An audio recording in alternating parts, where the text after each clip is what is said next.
tonight I made some chicken strips.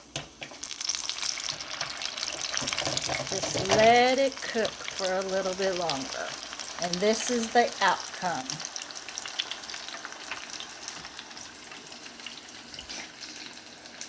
See how beautiful it is?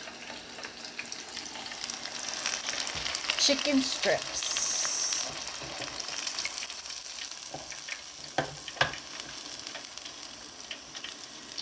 Enjoy!